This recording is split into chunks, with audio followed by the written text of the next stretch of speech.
இந்திய கடல் எல்லையில் இலங்கை கடற்படையினர் ரோந்து படகில் ராமேஸ்வரம் மீனவர்களை விரட்டி அடித்ததாக நடுக்கடலில் மீன்பிடித்த ராமேஸ்வரம் மீனவர்கள் ஜிபிஎஸ் ஆதாரத்துடன் தெரிவித்துள்ளனர்.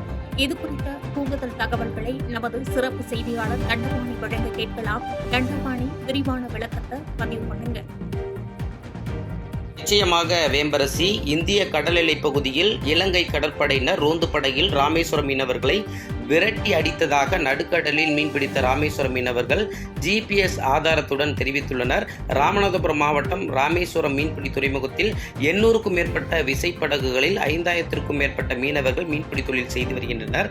இந்த நிலையில் இலங்கை கடற்படையின் தொடர் கைது நடவடிக்கை காரணமாக தற்போது 200க்கும் உட்பட்ட படகுகளில் மட்டுமே மீனவர்கள் மீன்பிடிக்க கடலுக்கு செல்லும் நிலை ஏற்பட்டுள்ளதால் இதனால் ராமேஸ்வரத்தில் மீன்பிடி தொழில் அபாயம் ஏற்பட்டுள்ளது.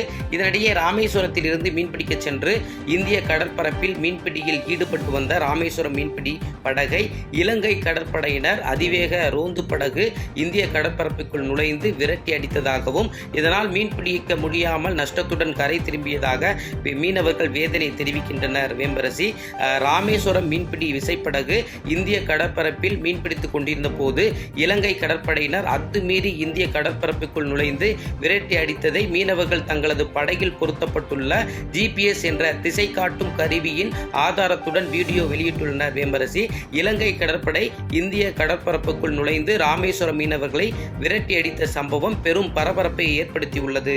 வேம்பரசி,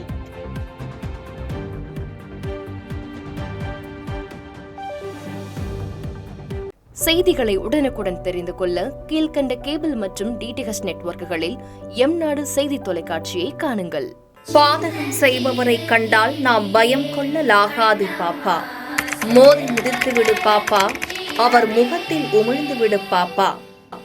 அண்மை செய்திகளை உடனுக்குடன் தெரிந்து கொள்ள இணைந்திருங்கள் எம்நாடு தொலைக்காட்சியுடன்.